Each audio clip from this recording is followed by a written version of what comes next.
আসসালামু আলাইকুম রহমতুল্লাহ।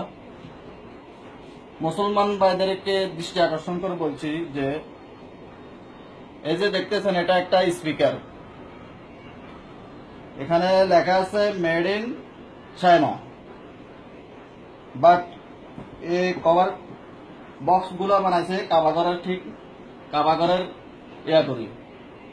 তো এখন কাবাগরের এটা যে করছে, এখন কেউ বলতেছে কোরআন তেলাওয়াত শোনার জন্য। তো সবাই কি কোরআন তেলাওয়াত শুনবে? এটা মেমোরি, কেউ গান শুনবে, কেউ কোরআন তেলাওয়াত শুনবে।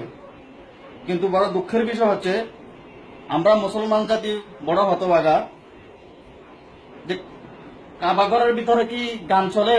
নাউজুবিল্লাহ। তা আমি পুলিশ প্রশাসন এবং উমানের প্রশাসনদের দৃষ্টি আকর্ষণ করে বলতেছি যে এই স্পিকার গুলো যেন উমান থেকে এটা ব্যান্ড করা হয়, এটা যেন উমানে প্রচলিত যেন না হয়। বিশেষ করে স্পিকারটা সে চালু করবে ঠিক আছে, কিন্তু কার্টুনটা সে কোথায় ফেলাইবে? কত রাস্তার মধ্যে ফেলা দিবে, নাই তো ডাস্টবিনের মধ্যে ফেলাবে। কিন্তু এটা আমাদের এটা আমাদের মুসলমানদের কি, এটা আল্লাহর ঘর কাবা শরীফ। তো আমি বলতে চাই কাবা শরীফের এই ডিজাইন করে এটা বানানো অনুচিত হয়েছে। এখন আপনারা এটা বেশি বেশি করে শেয়ার করবেন যেন ওমানের পুলিশ প্রশাসনের দৃষ্টিতে পড়ে। আপনারা দেখেন এখানে দুইটা আছে,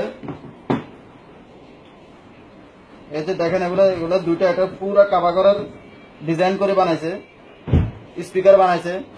তো এখানে যদি একটা গান লাগাই দেয় তাহলে কি হবে? কাবাগরের ভিতরে কি গান চলে? নাউজুবিল্লাহ। আপনারা অতি সত্বর এটার বিরুদ্ধে কোন একটা পদক্ষেপ গ্রহণ করুন। আসসালামু আলাইকুম ওয়া রাহমাতুল্লাহ।